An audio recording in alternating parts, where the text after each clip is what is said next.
pessoal do Clube do Direito, eu sou a Tatiane Psitelli e eu vou conversar hoje com vocês sobre reforma tributária. Trazer alguns aspectos relevantes para reflexão de vocês a respeito de um tema que é tão importante e tão debatido no Brasil.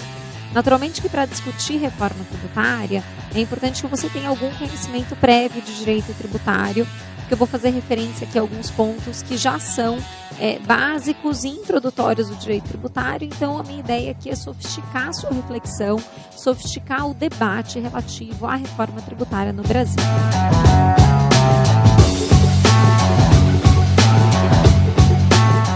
Todo mundo sabe, esse tema da reforma tributária é um tema quase que perene desde a Constituição de 88. Né? Então, a gente tem a discussão sobre a reforma quase que desde que a Constituição foi promulgada, né, com o processo de redemocratização. Durante esse percurso, né, desde 88 até agora, 2017, a gente teve muitos debates, algumas PECs, e, na verdade, muito pouco foi aprovado e muito pouco foi incorporado no texto constitucional. A PEC mais relevante que foi aprovada foi aquela que resultou na Emenda Constitucional 42 de 2003, que trouxe algumas alterações que são, sim, relevantes para o sistema tributário. Então, a gente teve ampliação do prazo de anterioridade, a possibilidade de incidência de contribuições da União sobre importação de bens e serviços, a previsão de não cumulatividade dessas mesmas contribuições, mas a gente não teve propriamente uma reforma estrutural do sistema. Nós não tivemos uma reflexão maior sobre o sistema tributário. E o que acontece hoje? Né? Por que esse tema hoje segue sendo importante e agora em 2017 especialmente, ele é relevante? Porque nós estamos enfrentando um momento econômico que demanda uma reflexão sobre a capacidade financeira do Estado. Então, nós estamos num momento de déficit, né? A crise econômica começa em meados de 2014 e ela vem se prolongando. As projeções para o futuro não são boas, né? A gente tem uma projeção muito recente do Instituto Fiscal Independente, que é o Instituto do Senado Federal, dizendo que provavelmente em 2020, 2022, a gente deve ter de dívida pública o tamanho do nosso PIB. Então, a gente tem uma discussão muito importante sobre finanças públicas e no meio dessa discussão aparece o direito tributário, aparece a reforma tributária. Por quê? Porque a reforma tributária ela seria uma forma, por exemplo, de simplificar as obrigações das empresas de modo a ter maior arrecadação. Né? Se eu tenho mais simplificação, eventualmente eu tenho menos contencioso, eu tenho mais possibilidade de arrecadação de um modo simplificado, e aí eu posso ir nesse caminho para a promoção do ajuste fiscal. Agora, a verdade é a seguinte, ainda que esse tema seja relevante, ainda que seja muito importante debater reforma tributária, como de fato é, antes de pensar na reforma em si, antes de pensar no que eu preciso mudar, eu tenho que mudar o PIS/COFINS, eu tenho que mudar o imposto de renda, nós precisamos fazer uma pergunta. E a pergunta é a seguinte, mas afinal de contas, o que eu quero com o meu sistema tributário? Porque para eu reformar alguma coisa, eu preciso saber exatamente onde eu quero chegar. Né? Então, eu vou reformar por quê? Por qual razão? Eu gostaria de ter um sistema tributário de qual forma? Como é o meu sistema tributário atual e por que eu devo modificá-lo?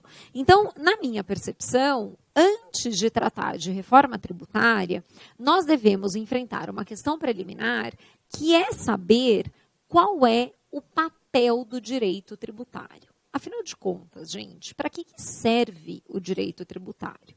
E aí uma resposta muito comum, né, quando a gente pensa no exercício da tributação e neste papel do direito tributário, é se cogitar do direito tributário como o exercício de uma expropriação do patrimônio do particular.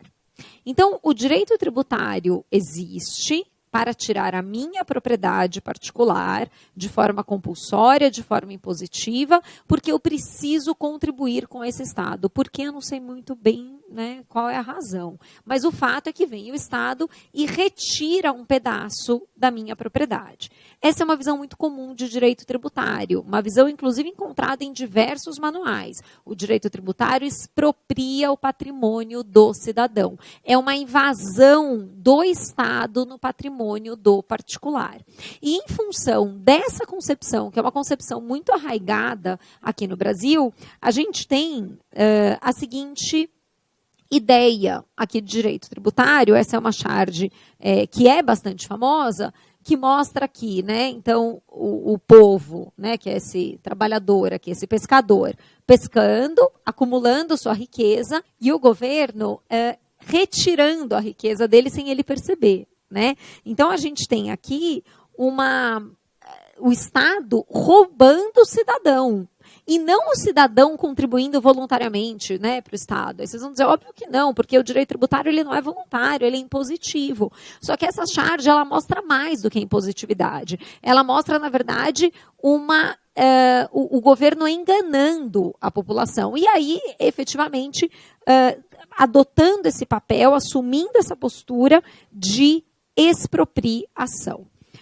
Muito bem. Se a gente parte dessa postura de que o direito tributário, ou melhor, de que o exercício da tributação, ele resulta numa expropriação do patrimônio do particular e, portanto, numa invasão do Estado no meu patrimônio, numa retirada do meu patrimônio, uma retirada impositiva, inclusive contra a minha vontade, eventualmente eu nem percebo, eu estou sendo enganada pelo Estado, o direito tributário, como disciplina, ele aparece como sendo o quê?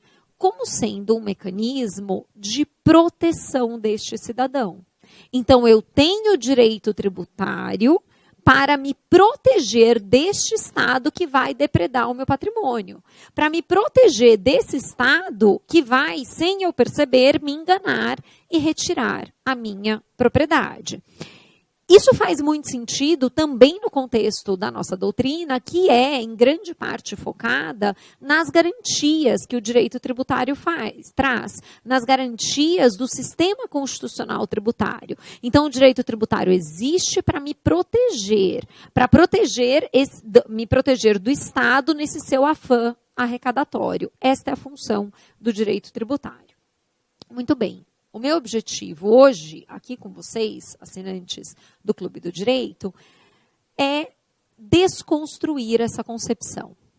É dizer, olha, não é bem assim. Essa história de que o direito tributário existe para proteger o particular e que o Estado é um grande vilão que deve ser contido, esse tipo de postura, parece-me, não contribui para um debate saudável de reforma tributária e nem muito menos um debate a respeito do sistema tributário que nós queremos. Então, minha ideia hoje aqui com vocês é exatamente desconstruir essa concepção e, portanto, abandonar esse paradigma de que o exercício da tributação é uma invasão, é um roubo do governo em relação ao Estado. Muito bem. Como que a gente pode fazer isso, né? Como que eu consigo desconstruir esse paradigma e, portanto, partir por uma outra concepção de direito tributário, uma concepção diferente? Primeira coisa que nós precisamos ter em mente. Nós precisamos ter em mente que o exercício da tributação, ele se insere no contexto da atividade financeira do Estado. Então, quando a gente pensa em tributação, nós estamos falando de algo maior, que é a atividade financeira do Estado, que é essa atividade de obter receitas de um lado e realizar dispêndios do outro. A obtenção de receita, essa parcela da atividade financeira, é nela que se insere o exercício da tributação. E aí eu pergunto para vocês, mas afinal de contas, por que e por qual razão que o Estado cria tributos? Por que e por qual razão que nós temos esse exercício da tributação, né, nesta perna da atividade financeira do Estado, que é a obtenção de receitas? E aí eu respondo, o Estado, ele exerce o seu poder de tributar ele cria tributos e exige esses tributos visando um objetivo bastante específico, né, majoritariamente.